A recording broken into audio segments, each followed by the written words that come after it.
And if at all you are still with me, it's because of my compassion and love for you. So just imagine the compassion and love the Lord must have had for our beloved brother Sri Narasimha Murthy. So can I call you a devotee? No. We are all devotees, so how can he be a devotee? So what is he? He's the messenger of our Lord. He lives the life of Sri Satya Sai Baba's teachings. He's a role model for us to follow. So today we have the privilege of him telling us his experiences, the wisdom he gained from Swami, and the experience of love and compassion he received from Swami, so that it will ensure and strengthen our loyalty, our love for Swami, our faith for Swami.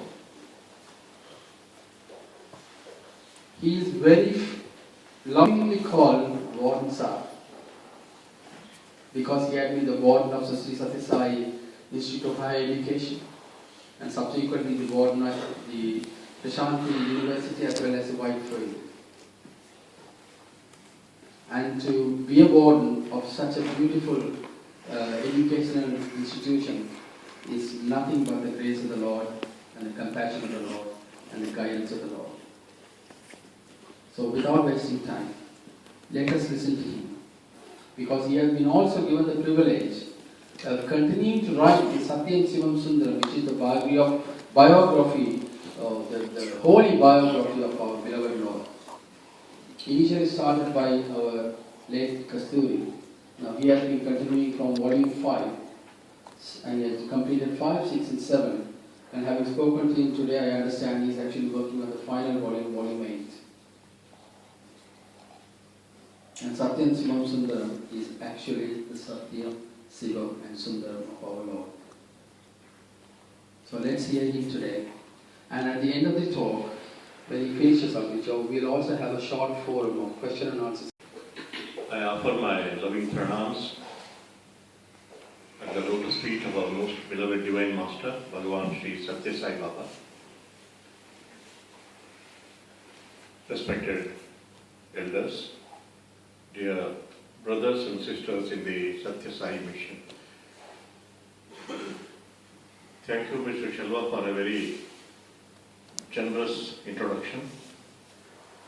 Mr. Shalva called me a messenger, called me warden sir, also called me the biographer of Swami. But what is very important for me is what Swami called me is very important. Many times we are carried away in such meetings when we are introduced. The greatest danger is my believing it. If you believe it, there is no problem. If I believe it, there is a danger for me. On such occasions, I remind myself what Swami called me on an occasion. Of course, it was a joke played by Swami on me. This happened sometime in 1997, 3 years after my mother had shed the mortal coil. I was sitting at the lotus feet of Bhagavan Baba in Tri Vrindavan. Some of you who have gone to Vrindavan know that those days Bhagavan would come out around 4 o'clock to grant his darshan to thousands of devotees who gathered in the darshan hall. But Bhagavan would come down around 2:30, between 2:30 and 3, and sit all alone in his majesty on the zula or the swing. Somebody asked Swami, Swami, who are you? Many people asked him this question, including his father, who was the first to ask this question to a 14-year-old Satyanarayan Raju who had just been declared that he was Sai Baba. He gave different answers at different points of time. Here was a member of Parliament of India who asked him this question, Baba, many people say you are God, many people say you are a saint, many people say you are a prophet, many people say that you are the Savior. What do you say? He asked him. Baba said, I am a man with men. I am a woman with women. I am a child with children. Alone, I am God. That's what he said. So I had the great opportunity to watch Swami in all his majesty when he was sitting all alone as God. Many times, I had the opportunity to go and sit at his lotus feet all alone for hours and hours. When he would not speak, he would be in the majesty of divinity, making those very wonderful, mysterious gestures, looking up, looking down, sometimes looking at my face, not telling anything. That particular afternoon, 2:30, I was sitting at Swami's lotus feet. And for 10 minutes, there was complete silence, total silence. Suddenly, Swami looked at me and asked me, very seriously asked me, Narasimha Murthy, you know what your mother told me in her last moments? That's what he asked me. I said, Swami, I don't know. You want to know? Naturally, I thought, any mother would put in a good word to God about her son. That's what I thought. And then Swami said, of all the children, she remembered you in her last moments. I said, Swami, I'm very grateful to her that of all the children, she remembered me. We were a big family of 11 children, a full cricket team. I was the third son. And I was very happy that my mother remembered me in her last moments. But do you want to know what she told me? Swami, I would like to, naturally, because some good word, about me. He said, she told me that you are a Narasimha Murthy, he is a Mahamurkha, a notorious fool. All my enthusiasm to hear what my mother had told Swami about me went down. What do you say? He asked. What could I say? Could I deny it? Also, she told me something else, but I had no enthusiasm to listen to what Swami would tell. And then, your mother told me that you are the most fickle-minded person in the world, Mahachanchal. Then she prayed, Baba, you are the ocean of compassion. You are Karuna Sagar. My son is a fool and a very fickle-minded person. He may commit thousands of mistakes, but don't kick him out from your presence. This is what she prayed. What do you say, Narasimha Murthy? Swami asked me. I said, Swami, I also have the same prayer. What my mother told you about yourself is true. You are Karuna Sagar, you are the ocean of compassion. And naturally what she told you about me also is true. My prayer also is same. Swami, I may commit any number of mistakes. Please don't kick me out from your presence. That's what I said. Then Swami laughed and said, it's just a joke. That's what he said. But anyhow, I always remind myself what Baba told me rather than what world talks about me or what very good-natured devotees speak about me. There was a very strange prayer from a French philosopher. His prayer was, O God, if there is a God, save my soul if I have a soul. That was his prayer. O God, if there is a God, save my soul if I have a soul. That French philosopher finally, towards the end of his life, said, God saved my soul. That's what he said. What it means, that prayer was a very sincere prayer on his part. Because he was not sure whether God existed or not. He was not sure whether he had a soul or not. But he was very sincere. Therefore this prayer, "Oh God, if there is a God, save my soul if I have a soul." In fact, as Mr. Shelva was telling you, at the age of 18, I met Bhagwan Baba for the first time, almost 50 years before. And what took me to Swami's lotus feet was two prayers on my part. The first prayer I made was when I thought I did not believe in God. I was an atheist. That prayer was inspired or prompted by a picture of Jesus Christ, which was printed on a magazine. That was at 2 o'clock in the night. And I was in great turmoil because of two fundamental questions of life which had obsessed me. The first was the problem of death. It seized me, that problem of death. It seized me, it obsessed me, and I started feeling, suppose I am going to die, why should I live now? Why should I eat? Why should I go to college? Why should I study? That was a very serious problem. A serious problem which I could not share with anybody. I was very fond of my mother. My mother was very fond of me. I would confide anything that happened in my mind or heart to her. This I could not confide for the fear that I would make her worry about me. I didn't want to make her worry. Therefore, I couldn't confide. And that was the time when I had a friend who was a great believer in God and a devotee of Sri Ramakrishna Paramahamsa.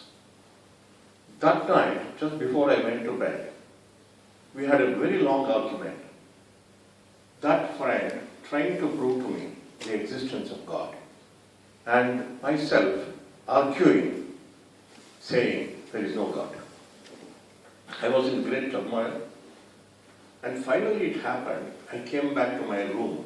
It was 2 o'clock, early morning, and I just put on the bed lamp. On the table, somebody had left a magazine with the photo of Jesus Christ on the cover page. That provoked a prayer, that prompted a prayer. I just broke down and prayed, "Oh God, if you are really there, I am also your son like Jesus. Why do you forsake me? Why don't you grant me faith?" And went on crying, sobbing. How long I cried, I don't know. Then I fell asleep. When I got up next morning, I had faith in God, complete faith in God. I was wondering, when did I lose the faith? That's what happened. And within 3 months, I went to Ramakrishna ashram there. All this went through my mind this afternoon when I visited the Vedanta Center in Maglo, looking at the picture of the great master, Guru Maharaj, Sri Ramakrishna Paramahamsa. All this passed through my mind. And within 3 months, one more prayer emanated from my heart that was inspired by the picture of Sri Ramakrishna Paramahamsa. That was in a farmhouse where I had gone for a few days and stayed. One afternoon, I just went out with the book Life of Sri Ramakrishna and was sitting under a coconut tree. And when I opened, I saw the same picture which I saw in the ashram this afternoon. That was the picture. I broke down and prayed, "Master, you were there 100 years before to guide lost souls like us. Today, is there anybody? If there is somebody, please guide me to him." This is what I prayed. And within 3 months, I was face to face with Bhagwan Sri Satya Sai Baba in Prashanthanilayam in 1964. That was the first time. And first time, when Baba saw me, this is what he told me. These were the first words. And he was smiling and just told me, you have come late. You should have come earlier because you listened to wrong words about me from so many people. You came so late. That's what he said. See, this is what happens to us. We get carried away many times by what is said in the media, whether it is print media, magazines, newspapers, or whether it is electronic media. Many times, we don't try to verify the truth. In fact, I was also, at that point of time, before I went to Bhagwan Sri Satya Sai Baba, I was a critic of Baba. I was criticizing Baba. But my mentor, about whom I have written in my first book, Sri Satya Sai Baba, we called him Anna, elder brother. He told me, Mr. Narasimha Murthy, have you seen Sai Baba? I said, no, I have not seen Sai Baba. Have you read anything written by him? No, I have not read anything written by him. Have you read anything written by a devotee about Satya Sai Baba? No. Then he said, why not you give him a chance? That's what he told. See, you are a student of science and you have come to a conclusion without seeing him, without knowing anything about him, just hearing something from the media or reading something in the media, you have just decided, you have passed your judgment on it. Why not you go and see? So that is, he was the one who took me to Prashant Nilayam. And Baba called me for an interview.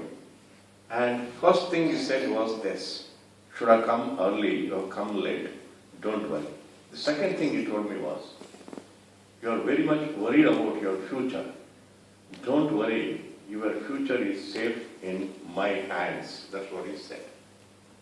And the third thing he said, you do my work, I will do your work. That's what he said. Three things he told. I developed some faith, but at the same time, I was a doubting Thomas, like generally all young people. I don't blame young people, but even elders many times, they are doubting. I don't blame young people, but even elders many times, they are doubting Thomases. But as a young man, I was a doubting Thomas. And many times, but every month, I went to Prashant Nilayam or Whitefield, wherever Baba was. I was studying in a college in Bangalore, in the engineering college at that time. And every month I went for only one thing. That was his love and compassion. Many times people ask me, you have lived with Baba for nearly 50 years, 5 decades. How do you assess him? Or what do you know about him? My answer is, I really don't know anything about him. But one thing for sure is the very embodiment of love and compassion. That is what a spiritual aspirant who was not a devotee of Baba wrote about him in his biography, which is published by the Penguins. Generally the Penguins, the publishers, they don't publish a biography of a living religious leader or a spiritual leader. They made an exception in case of only Bhagwan Sri Satya Sai Baba. They did not want a devotee to write the biography. They found out a spiritual aspirant who was not a devotee. His name is Bill Aitken from Scotland. And he was called a spiritual nomad because most of the time he was wandering all over the world in search of truth.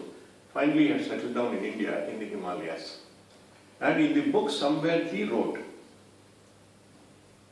I have visited Prashant Nilayam 12 times in the last 3 decades, not as a practicing devotee, but as a pilgrim to the temple of love and compassion. That's what he said. Anything?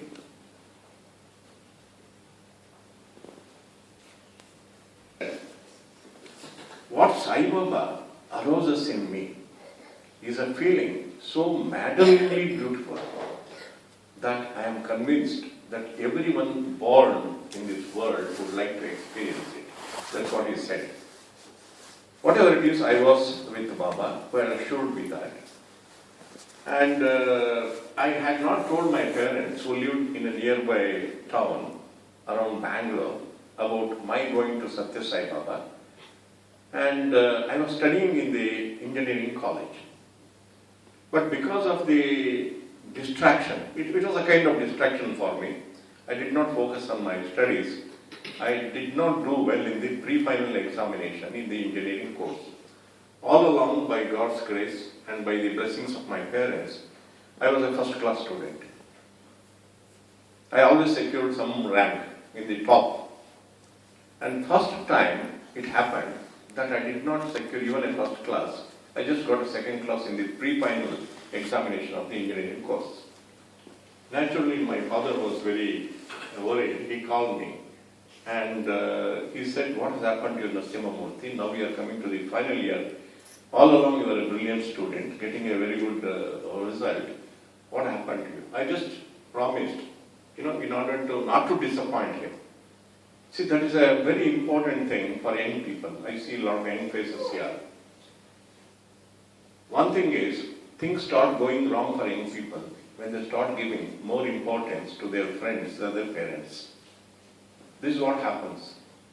But I was greatly loyal to my parents. That always kept me on the right track. The simple thought, suppose I do something wrong and if my father or mother come to know of it, how would they feel? See, that thought was enough. Even when I thought I was an atheist without faith in God, that always kept me on the right track.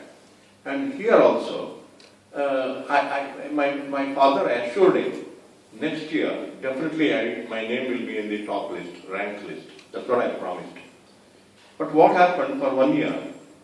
Again, I was so much attracted and fascinated by Swami Baba. I went to Guildford every month.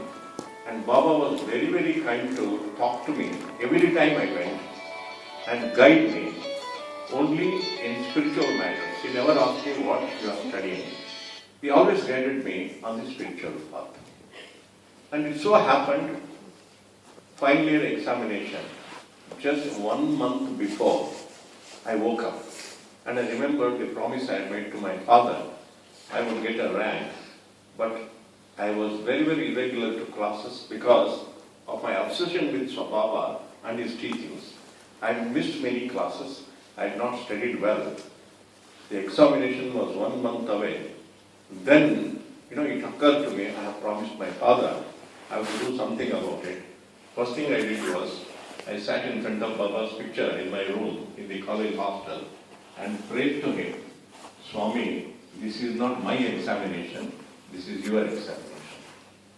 You have promised me that my future is safe in your hands. First of all, physically I have to be safe from my father. If you have to safeguard my future, first thing is you have to safeguard me. You have to help me now."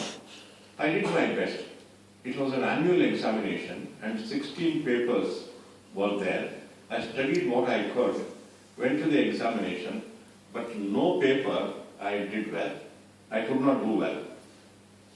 In any of the papers, it was a very unsatisfactory performance.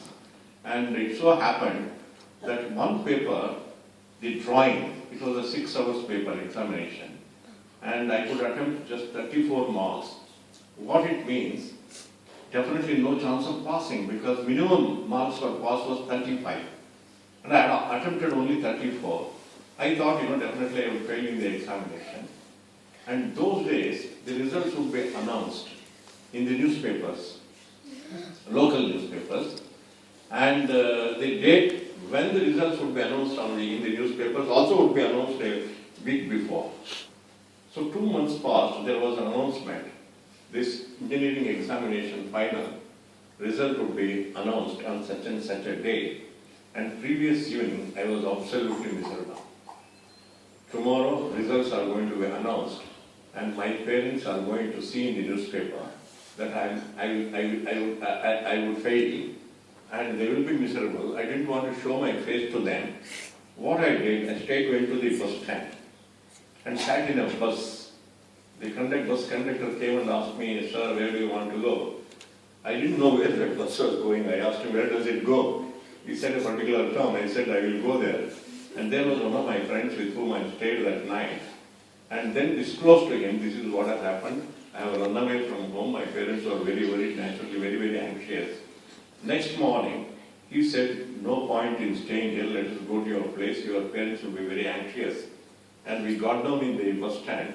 Newspapers were there in the stalls. He said, let's see your result. I said, I know my result, no problem. Let us go home. There is a newspaper at home. When I was approaching my home, there was my younger brother. He came running and said, congratulations, brother, you have got a rank. I got very angry with him. I thought, no, he was pulling my leg. Because I failed. And this fellow comes and congratulates me for that. First time in my life I have failed. What's happening? Then I looked at the newspaper. My name was there in the top rank list. Immediately there was a prayer of gratitude to Swami. Swami, you have kept up your word. My future is definitely safe in your hands. And then I went home. Parents were happy. Then my father asked me, see boy, you have got a rank. Why did you run away from home yesterday? Then I got a doubt. Probably it is some print mistake in the newspaper. See, that is what is a monkey mind. Probably, there is some mistake. And I went to the university office and checked up. Every paper I had secured more marks than what I had attempted. And this particular paper, drawing, I had secured 37 marks and passed. On the whole, I stood almost first in the university. And my parents were very, very happy. But that evening, I went to my mother and confessed, Mother, I did not get the rank. Swami has given me the rank. Baba, Satya Sai Baba has given me the rank. Till that day, she didn't know that I was going to Satya Sai Baba so regularly. I said, tomorrow I have to go and thank him for the help that he has done for me. My mother said, I will also come with you. Another sister said, I will also come. 3 of us went.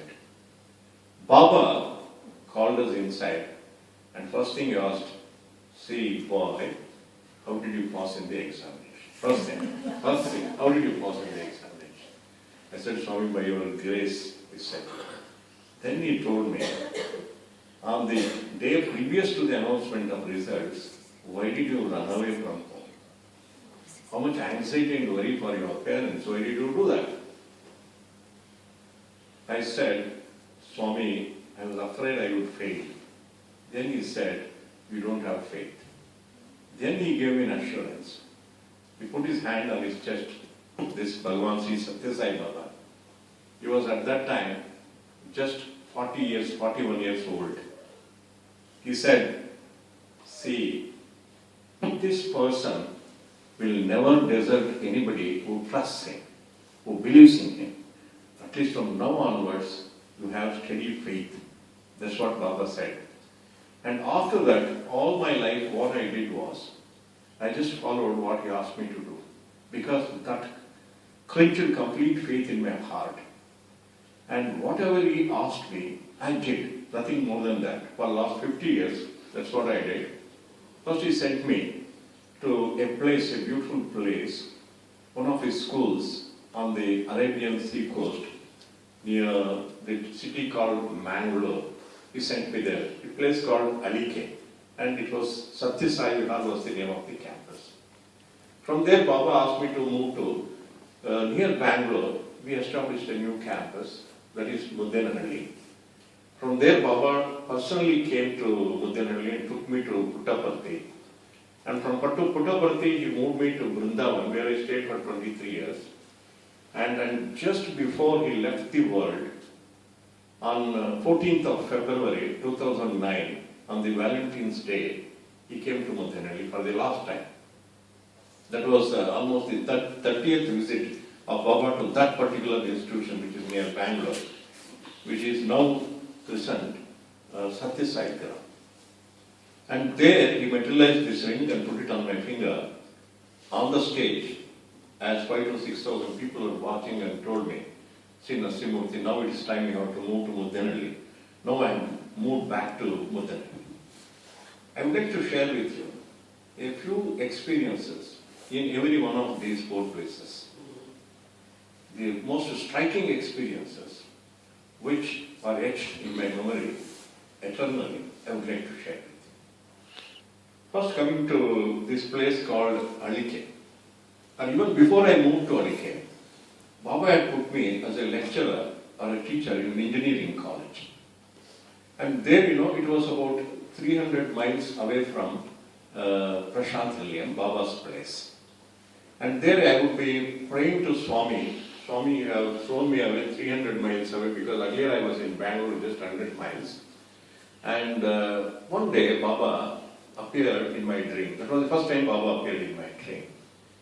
And told me, that was the month of May, 1968. He told me, you come to Puttaparthi in the second week of June.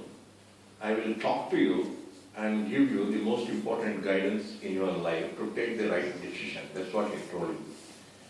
I went to Chikbalapur, which is about a town near Bangalore, through which all buses between Bangalore and Puttaparthi pass through.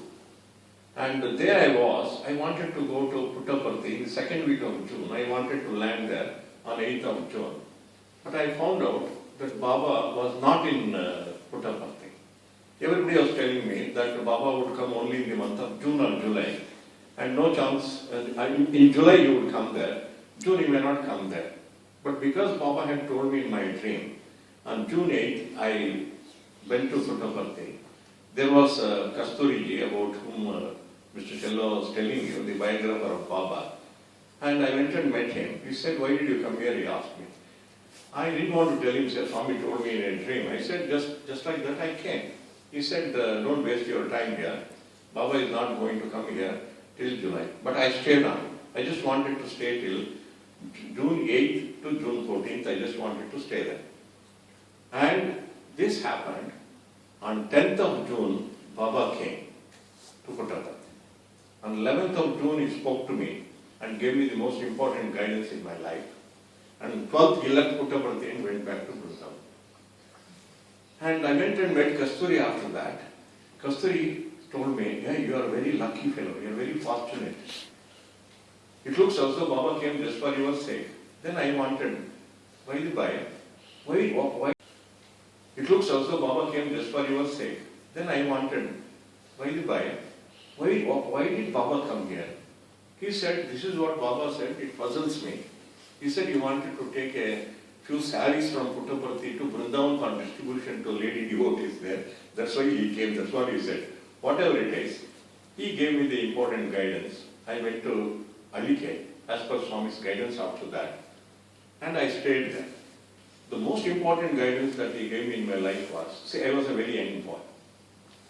And I had a very sacred ambition, a sacred aspiration in my heart.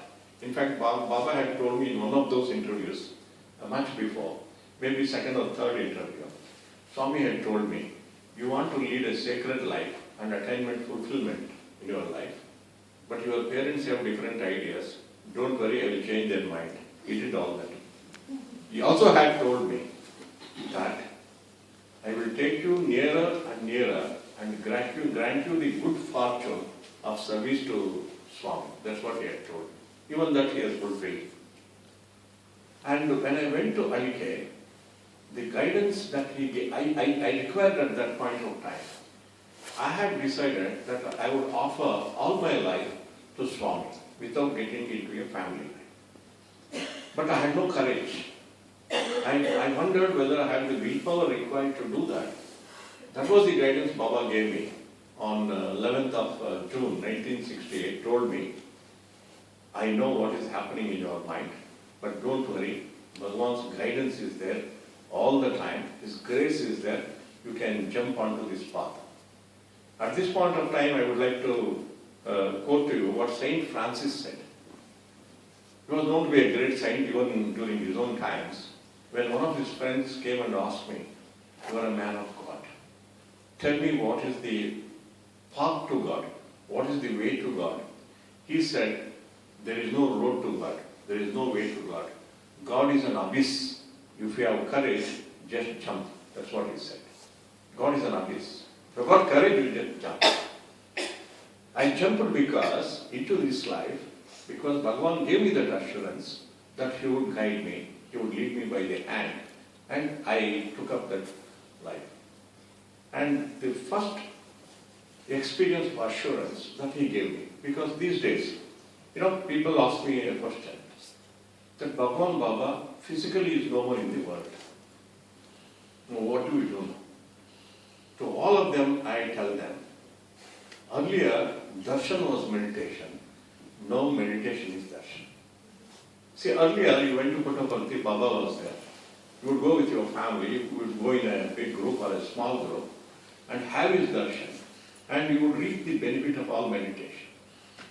You would experience the joy of having seen God. You would experience the bliss of being one with God just by having darshan, only if you had faith that you are looking at the walking God, or the talking God, or the living God. But now that physical form is not there, only way to have the experience, the divine experience, is to take to meditation. And this is what many people today, they are able to interact with Swami in their meditation. They are able to see Swami, talk to him, get regular guidance in their meditation. Because Baba never said that he was the physical body. He always said that I am the spirit, I am the Atma. And many times he declared to the world from public platforms that I am God. Naturally, people found it difficult to believe. But another stunning truth he declared to the world was, you are also God. So that's more difficult to believe. Maybe it is easier to believe that Sai Baba is God. To believe that I am God is more difficult. Maybe, as human beings, we will tell him, Swami, maybe you are God, definitely we are not. But that is the teaching that Swami gave to the world. Therefore, I started doing meditation almost 50 years before, under Swami's guidance.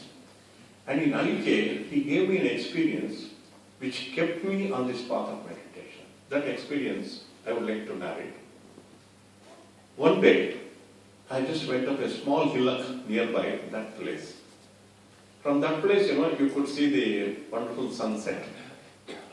And I came back to my room just before meditation. I just opened a book which was very dear to me, Gospel of Sri Ramakrishna, or the life story of Sri Ramakrishna. That's there, at random I had just opened. What I found on those pages was, Sri Ramakrishna Paramahamsa was in Vrindavan, not Trai Vrindavan, the Whitefield, in the original Vrindavan, where which was the Leela Bhumi of Sri Krishna. And there he was on the banks of the river Yamuna. And there he saw, as the sun was setting, the cattle were coming home, and the cowherds were taking the cattle, the cows home, and he got into a spiritual mood and just cried out, Lord, the same river Yamuna is flowing, the same cows are returning, the same cowherds are walking back to their homes, but where are you, Krishna? And he lost body consciousness and entered into what is called Bhava Samadhi, or an experience of oneness with God. See, that really touched my heart. And when I sat for meditation, that was the first vision I got conferred by Swami as a great gift to me. I was in a very heavenly atmosphere with wonderful music and a beautiful setting, and I saw a door closed door. I thought, by opening the door I could see Swami, opened the door, but I did not see Swami. Instead of that, I saw another closed door. I opened that door, another closed door. 7 doors I opened. When I opened the 7th door, there was Swami standing and he was smiling, and went and fell at his feet and said, Swami, to see you here, I had to cross 7 doors. Swami said, to meet you here, look back, I have crossed 14 doors behind me. That's what he said. Swami is very eager to meet us. God is very eager to meet us, but the problem is, we are not that eager. See, once it happened, maybe in 91 or 92, Satya Sai Baba was staying in Vrindavan for continuously for more than 4 to 5 months, because some construction work was happening. The cyclone hall was being built in Prashantini. And then, next day he was about to leave for Prashantini. All of us, naturally, we had spent such good time with Baba. We were feeling very miserable, we were feeling very bad. That previous evening, I went to Baba when he was all alone and caught hold of his feet and told him, Swami, you are going to Prashanthalim tomorrow, but please be with me always. This is what Swami told me. I have been with you always. I am with you always. I will be with you always. But are you with me? That is the question he asked. Are you with me? The problem is, without God being with us, we cannot come and sit here. We can't breathe. We can't talk. We can't listen. It means God is with us. With every one of us, God is with us. Our problem is, we are not with God because our mind is filled with desires, ego, and attachments. The only way we can experience Him, this very moment, is to remove these desires, attachments, and when you merge your ego with Him, who is there in the innermost heart, then we can immediately we will experience Him. So that was one experience I had in Alike.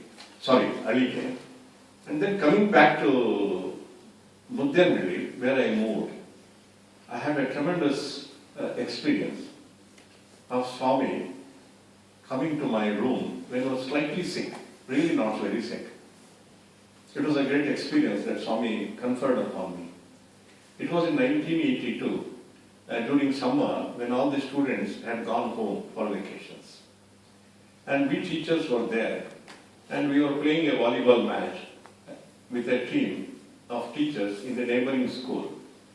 And I was in the spiker's position, and I just jumped and hit a shot and came down on the wrong foot and broke my left knee. And that evening, all my friends, teachers forced me, no, we have to go to an orthopedic surgeon. I said nothing doing. Till then, I had never visited a doctor for my own sake. Of course, for the sake of my students or teachers, I had gone to doctor a number of times. Till then, somehow my faith was any disease could be cured by Vibhuti and Swami's grace. I had not gone to any doctor. They tried to force me. I said nothing doing. I am not going to a doctor. Then, the principal of that school was younger to me. He told me, brother, let us go to at least Puttaparthi Baba is there. Because he saw me in great pain. I said nothing doing, how will I go and tell Baba? No, I am the head of the institution. How will I go and tell Baba? I was playing volleyball and broke my knee. I thought it was very embarrassing for me. I said, I am not going. But that evening it happened. There was a phone call from the Central Trust Secretary, Mr. Kutumra, who was secretary at that time. He said, Narasimha Murthy Baba is coming in. And I thought, I was really, really nervous that Baba would call me and give me a mouthful. Swami is known for that actually. He is definitely embodiment of love and compassion, but he is a very hard taskmaster. And, I traveled to Puttaparthi. It was a Sunday. I was sitting in the back seat of the car. I couldn't bend my left leg. And, stretching the leg, with difficulty I went there. But there, being a Sunday, the mandir was full of all the students who had come Sunday morning. All the students were there, teachers were there, a lot of devotees. And I thought, definitely Swami was going to chastise me. That was one day I was praying to Swami, Swami, please don't come to me. That was my prayer. That was a very foolish prayer. And I couldn't sit. Therefore, I stood opposite to the two room of Swami. Against another door which is there. And Swami came. Swami saw me and came straight to me. And just before Swami came, I had told our principal who was sitting in my front, see Mr. Murthy, his name also is Murthy. See Mr. Murthy, don't tell Swami about my leg. Unless he asks you, don't tell him. And Swami came directly to me and then asked me about a piece of land which was to be purchased for the school. I was very happy. Swami gave me instructions and Swami turned back. I was very happy. And I thought, I got real salvation on that day. Then Swami turned back and told me, Narasimha Murthy, take namaskar, he said. Bend the cat was also back. I couldn't bend. It was a real tough time for me. Then Swami asked me, what happened? What happened to you? I said, Swami, I fell down and broke my leg. It was a half truth. And then Swami said, he materialized Vibhuti and gave me. and told me, go to Bangalore without fail, get an X-ray done, and whatever is required to be done, get it done. I got it done. And they found the knee was broken. They put a plaster from thigh to toe. And I was advised at bed rest for 6 weeks. So I went back to Mudinalli. I was on the bed. 4 weeks passed. My habit was every week from that school, I will go to Puttaparthi or Vrindavan, wherever Baba was, and Baba would very lovingly speak to me or guide me. 4 weeks, no darshan. I was feeling very, very bad. One evening, actually, I was shedding a tear, praying to Swami, what is this Swami? I am not able to come for your darshan also. Just then, there was commotion outside. The children were, shouting, Baba is coming, Baba is coming. Before I could get up, Baba was in my room. And what happened, Narasimha Murthy asked. Before I answered, then also he told me, don't panic, I am here only for 5 minutes. I was going from Puttaparthi to Whitefield, and somebody told me you have broken your leg.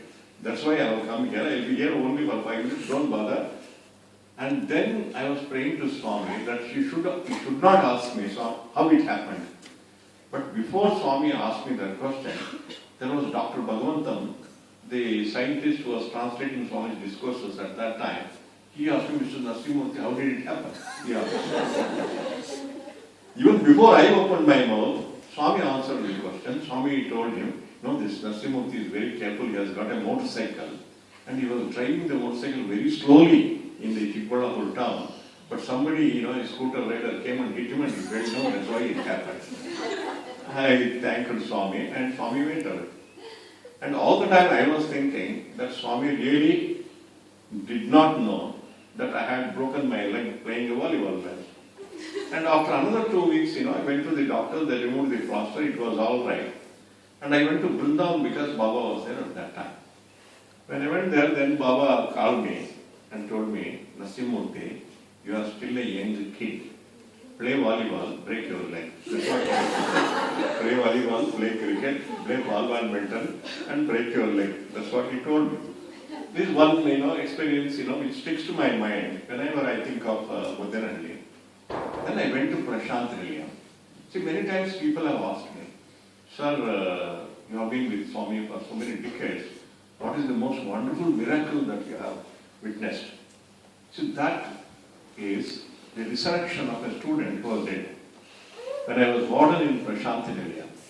This happened in 1985. In October, 1 month before Baba's 60th birthday. There was one student who was doing his research, working for his PhD. He was our student in graduation, post-graduation in biosciences. And then, in 1985, he was doing his PhD. And he was an asthma patient, chronic asthma patient. And one early morning, around 4 o'clock, he collapsed. The body turned blue. One of our teachers took him to the general hospital. And there one Dr. Shanta was there. Even today, you can find Dr. Shanta in that place. She knows this. She can tell you what exactly happened. And she examined, found there was no pulse, no breathing. Body had turned cold, and she declared him dead. And naturally everybody was alarmed. And she called up the director of the hospital at that time, Dr. Chari, and told him that the student who has been rushed to the hospital is dead, brought dead. And Dr. Chari came to the hospital, himself verified. Boy was dead, and he wanted to go and report first to Baba. He went to Swami's Mandir and told Baba, this boy has died. Swami said, he has not died. And Swami materialized Vibhuti and gave him and said, you take this Vibhuti, you smear it on his chest and put hot water bags, and he is not dead. He came back with the Vibhuti, and the body was already covered with a white shade. They removed the white shade and also applied the Vibhuti on his chest, put hot water bags, and they were waiting. Then I went to the hospital. And Dr. Shanta and Dr. Chari told me, sir, he is dead. And I was really alarmed, very miserable. Then I went to go and tell Baba that one of the students has died under his care. I went, even before I opened my mouth, before I talked to him, Baba said, no, he is not dead. And then he called the attendant, personal attendant, Radhakrishna. Mr. Radhakrishna was driving Baba's car at that time. He was also Swami's personal attendant. And told him to prepare a cup of coffee and put it in a thermos flask, gave me and told me, this is for that boy.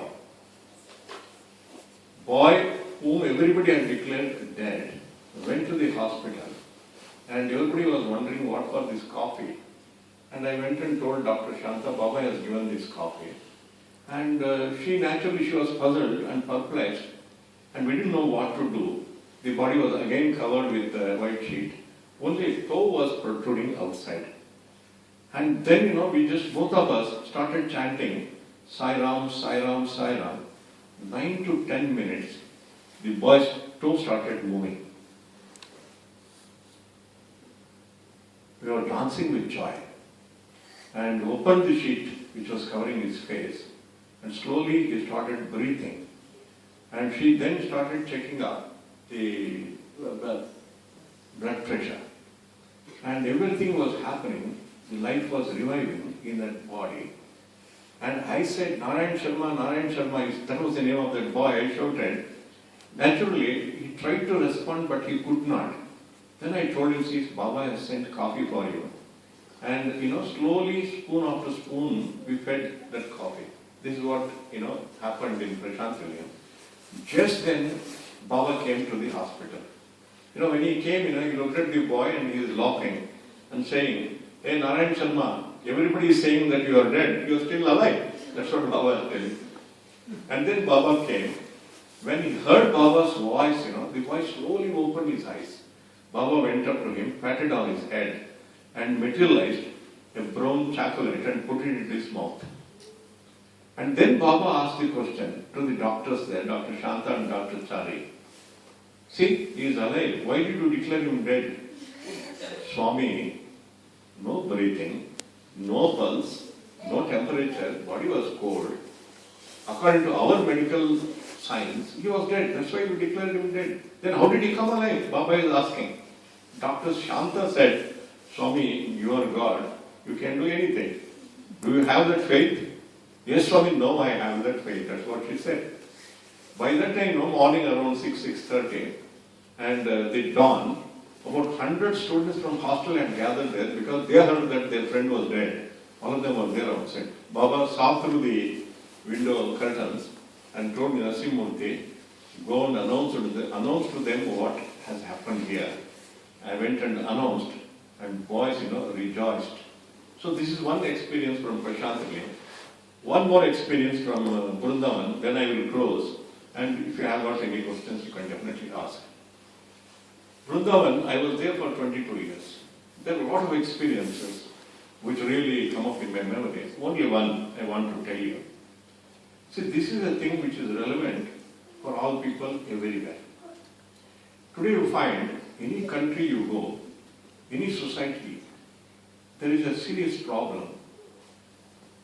The younger generations are moving away from their parents and their mother culture. Everywhere this problem is there. This is what Baba tried to arrest by starting all these educational institutions and also the university. And one particular student whom Swami transformed by showering his grace. See, that is a very, very astonishing miracle for me, that kind of transformation.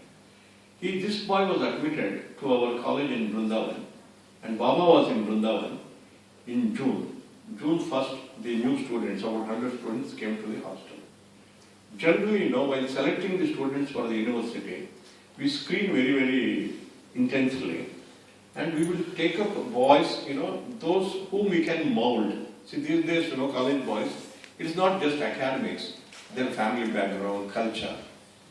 And the first day in hostel, one evening, one of the new boys who was admitted, came to my office, warden's office, and said, sir, I want to talk to you something. Just give me 10 minutes, he said. Okay, come on boy, come on, sit down. Where are you from? sir, I come from Madras or Chennai, he said. And then he said, sir, I think Sai Baba is not God. That's what he said. So I was really shocked. The first thing a student comes, a new student comes and says that Sai Baba is not God. Then I asked him, then why did you come here? I asked him. He said, sir, I didn't want to come. My father forced me to come here. Okay, why did he bring you here? My father could not control me at home, therefore he has brought you under your control. That's what he said. Then what do you want? I asked him. He said, sir, I want to go home. Straight away I want to go home. I was wondering what would I do. See there, see Baba, without telling Swami, we can't send out a boy. Baba was in Vrindavan. So I told him, boy, stay here for 7 days, watch what is happening. If you still feel that you don't like this place, you can go out. I will call your parents, and parents will come and take you. Then that boy thought for a while and said, sir, I will give you 3 days. That's what he said. I mean, the student is telling the warden. Generally, that is the language which a warden should use to the student. See, boy, if you don't mind yourself, 3 days I give you. If you don't mind, you will be thrown out. But that boy said, sir, I will give you 3 days. I really did not know what to do with this boy. And next morning when I went to Baba, Swami asked me, how are the new students? First thing to come up in my mind was this fellow. But how could I tell Swami, this boy is telling this, what he is telling? So I just kept quiet. I was wondering what could be done. The warden had one privilege. He could take every day 10 new boys into Baba's compound. The idea was that he would expose those 10 boys to Baba. When he comes out of the mandir, walks to the public darshan hall, on the way he may find these boys and he may talk to these boys, ask them where do you come from. It's a great opportunity for the students. I thought I will take this boy into the compound and put him in a place where Baba could not miss him. The place was, see, from Trai Vrindavan Mandir, those of you who would have seen, otherwise I would like to tell you. From the mandir he just came down the steps those days and walked about 120 feet to the door which leads to the stage of the public darshan hall where bhajans were happening. And one boy I could put at that door. No, his job was, he has to stand at the door. When Baba comes, he has to do a namaskar and open the door for Baba to cross over into the stage. I put this boy there so that, Baba would surely see him. But I told him, see boy, when Baba comes, first thing you have to do is this. And then open the door. He said yes. And then, he was standing there. Baba came down the steps of the mandir and came to me on the way, Narasimha Murthy, what is the matter? The matter was only about that boy. But I didn't tell him, Swami, everything is fine. He said, this boy, when Baba approached the door, he just opened the door without doing this. Because Baba is very kind. But I was very much nervous. And then Baba, on the way, before he approached that door, he picked up a leaf from a tulsi plant which is worshipped in Vrindavan. Vrindavan means tulsi plant only. And many times, this tulsi leaf, Swami used to play jokes upon people. Once, not on this occasion, he picked up a leaf and called me. When I went, he stretched his palm, and I put both my hands, and then Baba put it into his mouth and said, so he would do that. I was wondering, what he is going to do, Baba was going to do with that leaf. He went to this boy, straight away went to this boy. And Baba stretched his palm. I thought he wanted to give that tulsi leaf to this boy. When Baba comes to you, any of us for that, even if you don't have much experience with him, with respect and reverence, we would stretch both our palms. What this boy did actually, one hand he was holding behind, he held it like that, and this hand. Then it happened, Baba put his palm on his palm, and suddenly there was a change in the boy. Suddenly, it bent down, and there was some, sign of reverence on his face, and also some surprise on his face, the boy's face. And this hand, which was there behind, it came out. And Baba was telling him, see boy, do not show this to anybody.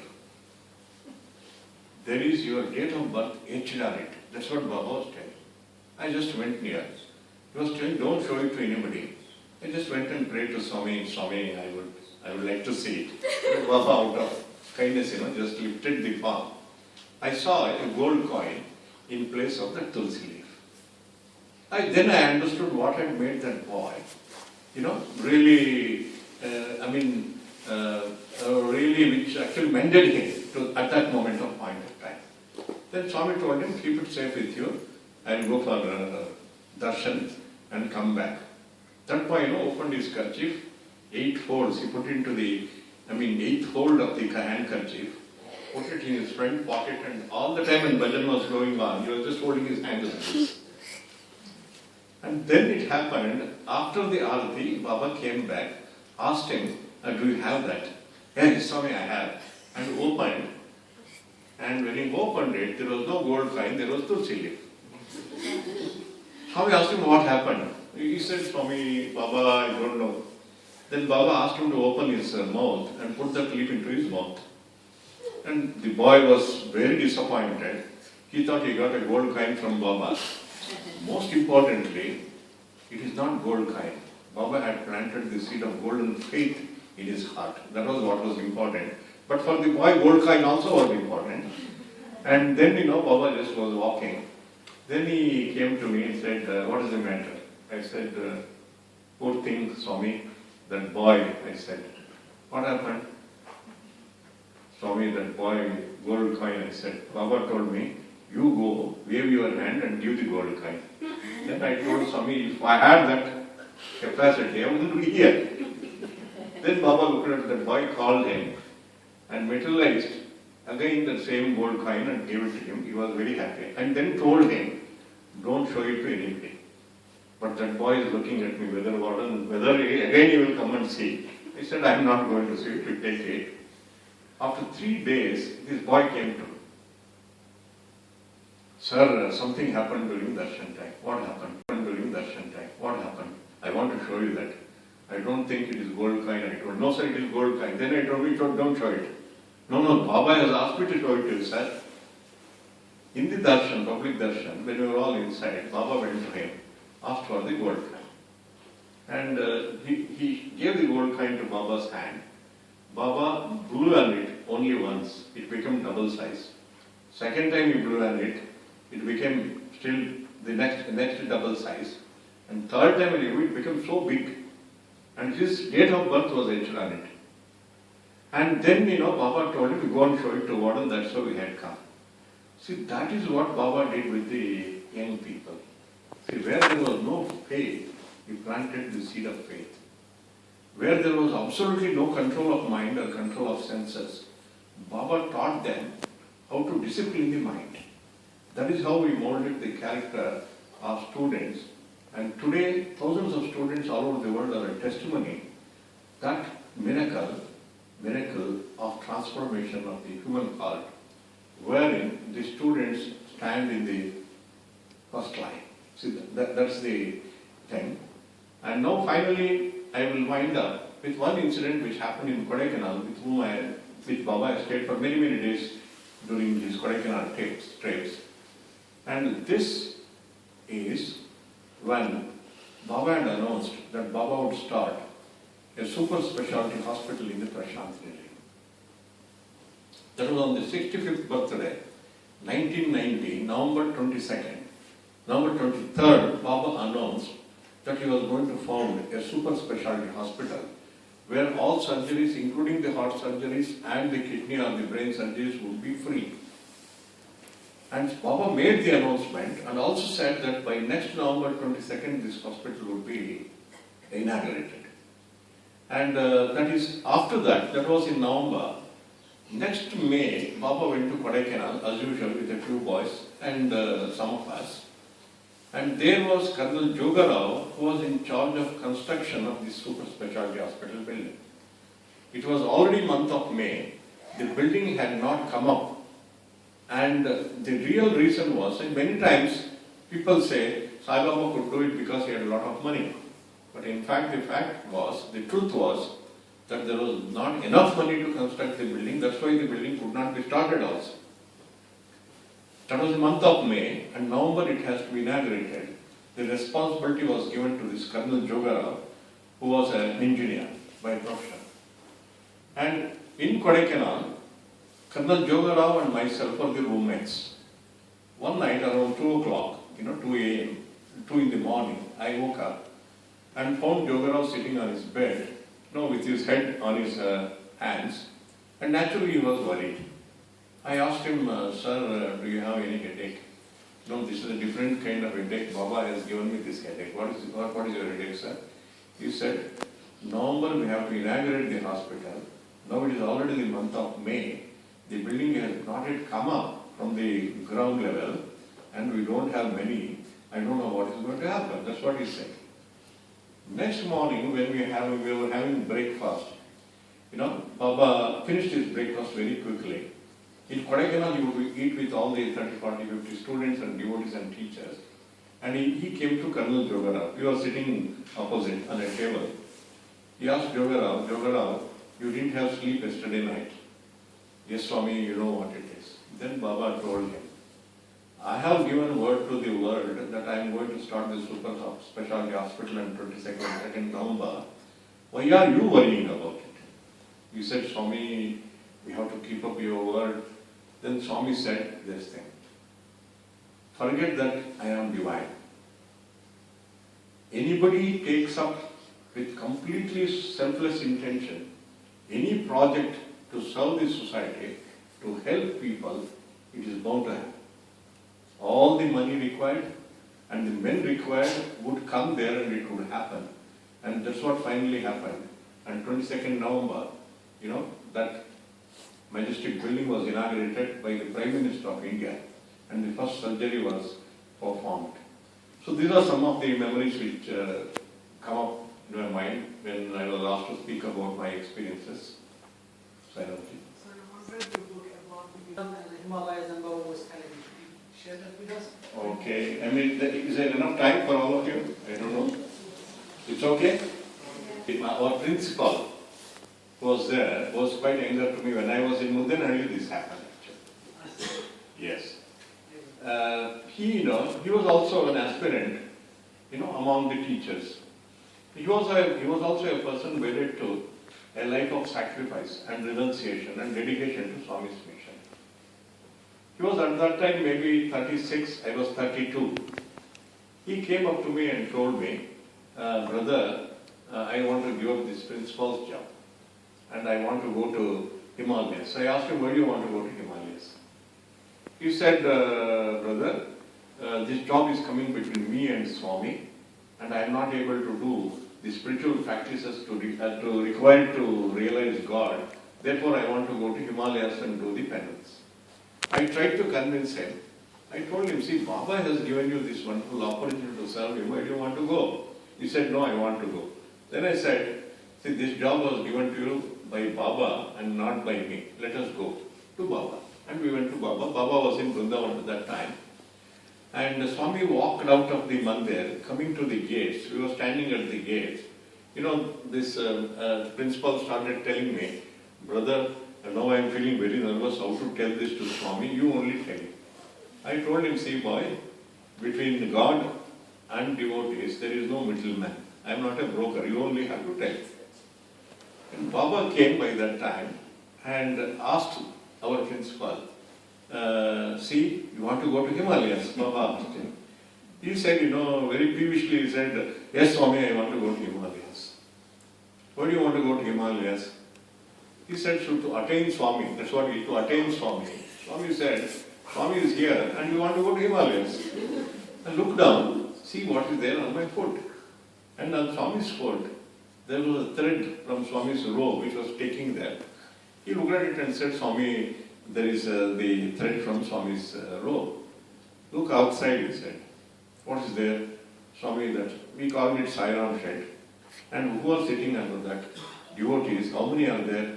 Thousands of them are there. Then Baba told him, if they get any one of them, any man or woman who is sitting there gets this thread, they will dance with joy. I have given you this appointment, I have given you this opportunity for service by making you the principal of my school, and you want to go to the Himalayas. No, then immediately, he said, Swami, sorry, he started telling. Then Baba told him, see boy, you have done penance in Himalayas for many, many lives. That is why you got this opportunity. And he said, you just do what I tell you and I will grant you what you are aspiring for. That's the incident. What it means is, getting an opportunity to do some service in the mission of the avatar, in the mission of the prophet, in the mission of the savior, is the greatest blessing which would be conferred on us. And that's how we have got to value it. That's what it means. Thank you. Miracles. Yeah. And third part, we try to bring Vedic culture and Veda Upanishad and all. Now the fourth part is at the moment we are in. Fourth Baba, part? this is the fourth part. Baba is not physically present. Yeah. The departure has been very dramatic, let's accept it. And we were not prepared. So I would call this the fourth part of our life. And Baba is timeless, so I should use the word time. Naturally. So my apology. Now I'm asking actually you one question here, that if you, we always discuss Ramakrishna Paramahansa. Everybody has been influenced. You have been influenced, I have been influenced. And Vivekananda, they all come. And luckily Vivekananda came to Puttaparthi, according to Howard Buffett. Vivekananda came? Vivekananda came, as Nahi or something. I think there have been a lot of literature and books by Howard Buffett. I don't remember the books, but 2 books lately came in the last 10 years before he left this world. And Baba was very happy to see him that Narendra has come and Vivekananda might be coming 1921. And when he asked question, when are you coming? The person said, I will be coming 1921. That has been noted in 1921. 1921? 2021. 2021. Yes, 221, sorry. That's right. I went back to his birth time. Fine. So 2021 you would come back. Fine. And I think that we were very much actually what you call rejoicing that a spiritual successor is going to come and would take over. And would, his presence would be definitely marked with some glorified period again. Glorification is still there. Baba had not left us. Baba is still there in different form. But definitely, in physical world, my physicality still dominates in my mind. And question is still, what you call perturbs me that if Baba has been, talking to Howard Buffett, and there has been a conversation that Vivekananda is going to come in 2021. What is your remark? That spiritual successor has been around, he promised to come, and you are a spiritual successor. There are Vivekananda, still in Puttaparthi. But one who was going to come, is definitely attracting us.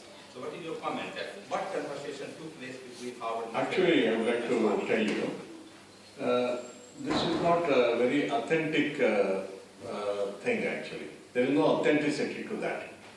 Because it is not written in any of the biography volumes of Bhagavan Sri Satya Sai Baba #1. The second thing is, Howard Buffett, 3-4 books which he has written, I have not come across this particular thing. Maybe somebody might have said that. I don't know. I am not sure about it. There is no authenticity to that. What Baba was telling his students was that, every one of you should become a Vivekananda. That's what he was telling. I didn't entrust this to any one particular person as far as I am aware. But I agree with you that only his physical body has disappeared. And we worshipped Baba as God, and he is definitely always with us. He is ready to guide us and help us. Even today, new institutions are coming up, being guided by Bhagavan Baba. Because one particular thing, at this point of time I want to share with you is what Baba revealed about himself. At one point of time he said, see, as a physical body, I am confined to the chair where I am sitting or to the room where I am living in. But as the subtle body, I can go to any part of the universe anytime. And he called it Sukshma Sharir. Sthula Sharir is this physical body. Sukshma Sharir is this subtle body. He also said, in my Ati Sukshma Sharir, which you can translate it as higher subtle body, I can communicate to anybody in his or her dreams or meditation. This is what he said. Thirdly, in my Parasukshma Sharir, that is the supreme subtle body, I pervade every atom of the universe. In truth, I am the universe. This is what he has declared. This is very authentic. What it means is, see, out of the 5 bodies that he spoke about, only today the physical body is not there. The subtle body is very much there. And there are devotees who see him in their dreams. There are devotees to whom Swami communicates instructions even today in their meditation. And in his supreme subtle body, he pervades the whole universe.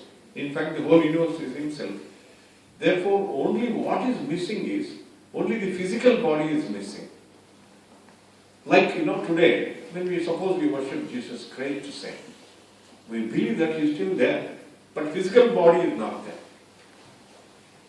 He is still there. What it means is, these personalities, they do not die. Only the physical body might disappear, but they continue to exist to bless their followers and devotees and guide them. This is what I can tell you about it. About that particular thing, I have also heard about one person by name Nalin from Ceylon, but I tried to verify the authenticity because I was wondering whether I should write about it in one of these volumes of Baba's biography. But authenticity was not established. We couldn't really reach him anywhere. Therefore, I don't think, we should